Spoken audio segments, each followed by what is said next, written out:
Genesis chapter 50. Joseph threw himself on his father, and wept over him and kissed him. Then Joseph directed the physicians in his service to embalm his father Israel. So the physicians embalmed him, taking a full 40 days, for that was the time required for embalming. And the Egyptians mourned for him 70 days. When the days of mourning had passed, Joseph said to Pharaoh's court, "If I have found favor in your eyes, speak to Pharaoh for me. Tell him, my father made me swear an oath, and said, I am about to die. Bury me in the tomb I dug for myself in the land of Canaan. Now let me go up and bury my father. Then I will return." Pharaoh said, "Go up and bury your father, as he made you swear to do." So Joseph went up to bury his father.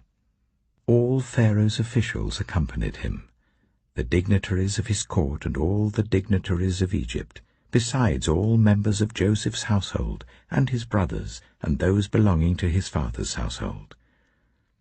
Only their children and their flocks and herds were left in Goshen. Chariots and horsemen also went up with him. It was a very large company.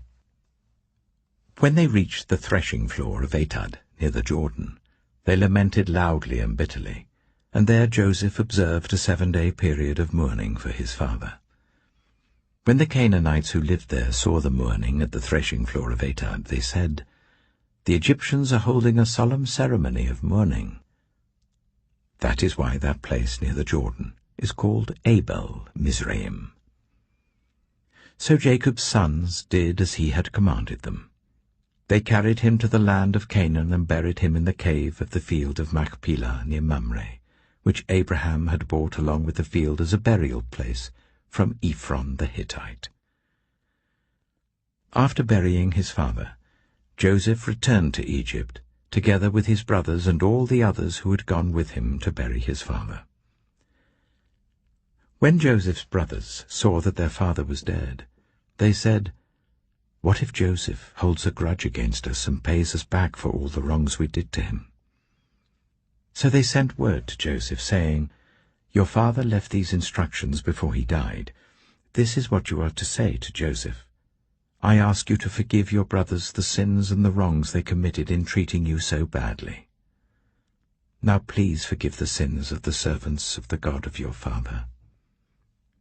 When their message came to him, Joseph wept. His brothers then came and threw themselves down before him. "We are your slaves," they said.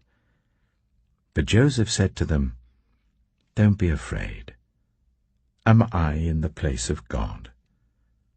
You intended to harm me, but God intended it for good, to accomplish what is now being done, the saving of many lives. So then don't be afraid. I will provide for you and your children." And he reassured them and spoke kindly to them. Joseph stayed in Egypt, along with all his father's family. He lived 110 years and saw the 3rd generation of Ephraim's children.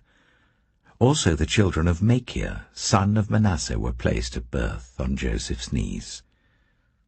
Then Joseph said to his brothers, "I am about to die, but God will surely come to your aid and take you up out of this land, to the land he promised on oath to Abraham, Isaac, and Jacob." And Joseph made the Israelites swear an oath and said, "God will surely come to your aid, and then you must carry my bones up from this place." So Joseph died at the age of 110, and after they embalmed him, he was placed in a coffin in Egypt.